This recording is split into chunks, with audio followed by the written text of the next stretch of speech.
आज की वीडियो में हम लोग बात करेंगे बैंडिट लेवल 12 को कैसे सॉल्व करना है सो दैट कि हम लेवल 13 पे जा सके। सो यहाँ लेवल 2 में क्या बोल रहा है कि आपकी जो नेक्स्ट लेवल का पासवर्ड है वो डेटा डॉट टी फाइल में है और वो जो फाइल है हमारी उसको हमने हेक्स डंप में कन्वर्ट कर रखा है और उसको हमने बार बार कंप्रेस कर रखा है। अब आगे बढ़ने से पहले आपको दो चीज़ें यहाँ पर पता होनी चाहिए।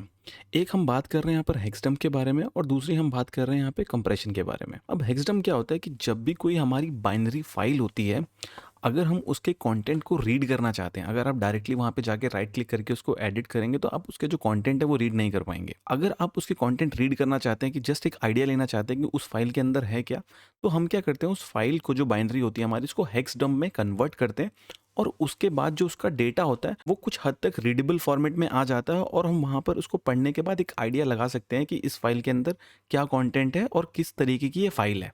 अगर मैं आपको इसका एक एग्जांपल दूं तो हमारा जो डॉट ई फाइल होती है वो भी एक हमारी एक बाइनरी फाइल होती है जिसको आप राइट क्लिक करके देख नहीं सकते कि उसके अंदर है क्या, बट जब भी आप उसको हेक्सडम्प में कन्वर्ट करेंगे तो आप कुछ कुछ चीज़ें उसके अंदर की देख पाएंगे।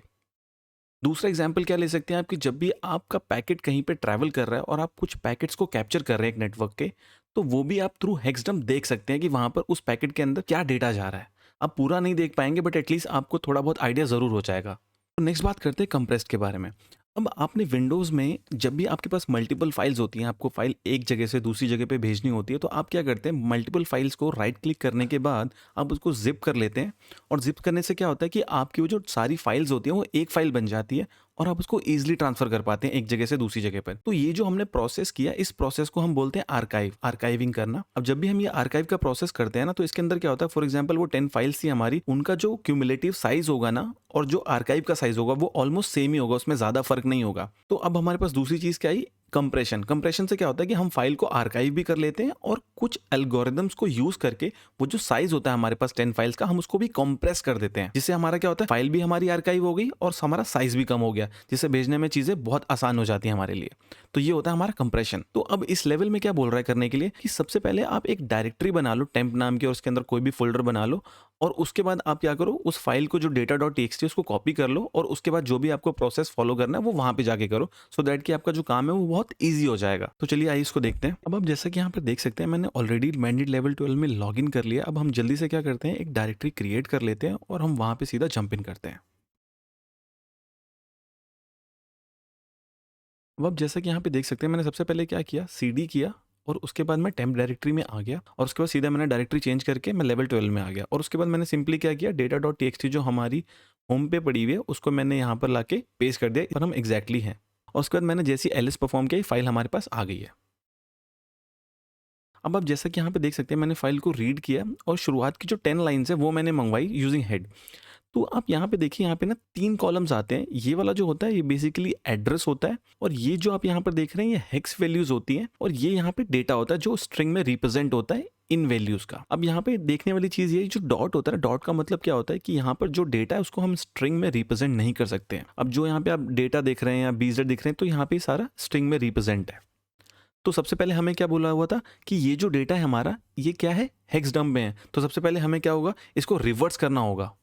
तो उसके लिए सिंपली हम क्या करेंगे, अब यहाँ पे मैंने XXD कमांड यूज की। इसका मतलब क्या होता है कि जो भी आपका डेटा होता है उसको हेक्सडम में कन्वर्ट करता है और उसको रिवर्स करता है। डैश आर का क्या मतलब है यहाँ पे कि ये जो हमारा डेटा है, data dot T as a input जो मैंने दिया है, इसको रिवर्स कर दो इस फाइल के अंदर। अब आप जैसा कि यहाँ पे देख सकते हो ये जो डेटा है हमारा ये रीडेबल फॉर्म में नहीं है। अब क्यों, क्योंकि ये डेटा जो है हमारा ये बाइनरी डेटा है। तो सबसे पहले हम क्या करते हैं, इसका फाइल चेक कर लेते हैं। अब यहाँ पे जैसे ही मैंने इस फाइल का टाइप चेक किया तो मुझे क्या पता चला, ये जो फाइल है हमारी gzip फॉर्मेट में है और ये जो डेटा है हमारा कंप्रेस डेटा जिसके बारे में हमने स्टार्टिंग में बात की थी, और ये जो फाइल का नाम है ये फाइल का नाम बता रहा है। तो जैसा कि ये हमारा gzip का डेटा है, अब हमें क्या करना पड़ेगा, इसको डीकम्प्रेस करना पड़ेगा। डीकम्प्रेस करने के लिए क्या करना पड़ेगा, इसका पहले मुझे फॉर्मेट चेंज करना पड़ेगा। तो मैं क्या करता हूँ, अब यहाँ पे मैं क्या कर रहा हूँ, फाइल को जो है वो रीनेम कर रहा हूँ n1 से n1.gz। gz जो होता है इसका फॉर्मेट होता है gzip का। अब जैसे मैंने ये कर दिया, अब इसके बाद क्या करूंगा मैं, डीकम्प्रेस की जो कमांड होती है उसको यूज करते हैं। तो जैसा कि आप यहाँ पर देखेंगे, यहाँ मैंने क्या किया, gzip और डैश डी का मतलब होता है डीकम्प्रेस करना है और यहाँ पे मैंने दे दिया फाइल का नाम।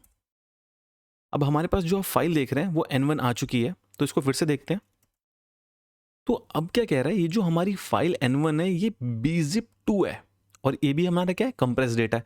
तो अब हमें क्या करना पड़ेगा, फिर से इसको रीनेम करना पड़ेगा। अब यहाँ पे मैं क्या कर रहा हूँ, रीनेम कर रहा हूँ N1 जो हमारी फाइल है उसको BZ2, क्योंकि हमारा जो BZIP2 होता है उसका जो फाइल फॉर्मेट होता है वो BZ2 होता है।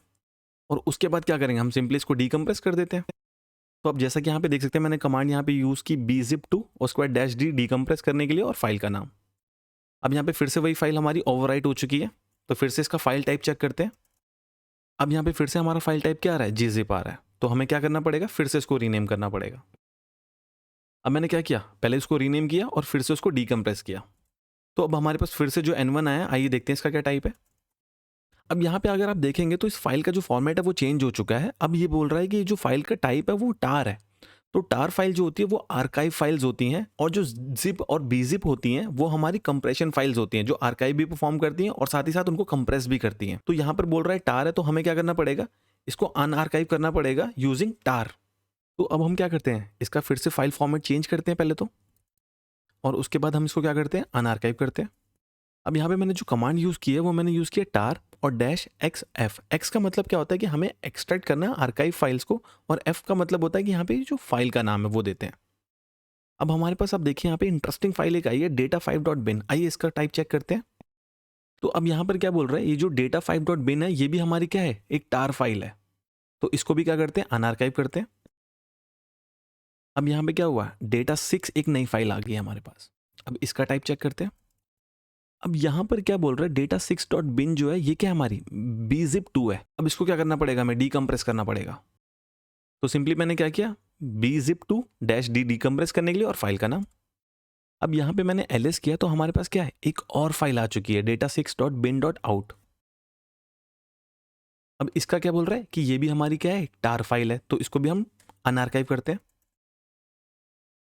तो आप देख रहे हैं हम यहाँ पे क्या कर रहे हैं, बार बार डीकम्प्रेस करते जा रहे हैं। जो भी हमारा फाइल आता है उसका हम टाइप चेक करते हैं, उसको डीकम्प्रेस करते हैं।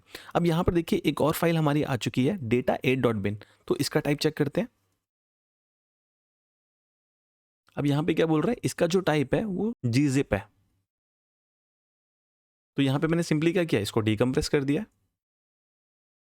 तो अब क्या करते हैं हम यहाँ पर, इसका पहले तो टाइप चेक करते हैं। अब यहाँ पे क्या हुआ, एक एरर आ गया। यहाँ बोल रहा है अननोन सफिक्स। तो इसका मतलब क्या है कि मुझे ये जो बिन है इसको चेंज करना पड़ेगा। तो मैं क्या करता हूँ, इसको रीनेम करके देखता हूँ पहले तो। अब मैंने इसको रीनेम कर दिया, और रीनेम करने के बाद क्या है कि मैं फिर से कमांड चलाता हूँ और इसको क्या करता हूँ, अनजिप करने की कोशिश करता हूँ। इस बार तो कोई एरर नहीं आया। अब हमारे पास एक फाइल आई है जो कि data8। तो इसका फाइल टाइप चेक करते हैं। अब इसको बोल रहा है कि इसका जो फाइल फॉर्मेट है वो ASCII टेक्स्ट है। तो शायद ये दिख जाए आपको। तो आप जैसा कि यहाँ पे देख सकते हैं ये मेरा नेक्स्ट लेवल का पासवर्ड है। तो आई होप आपको ये पूरा प्रोसेस समझ में आया होगा कि हम यहाँ पर क्या प्रोसेस फॉलो कर रहे हैं और कैसे हमने ये जो लेवल है इसको कंप्लीट किया है।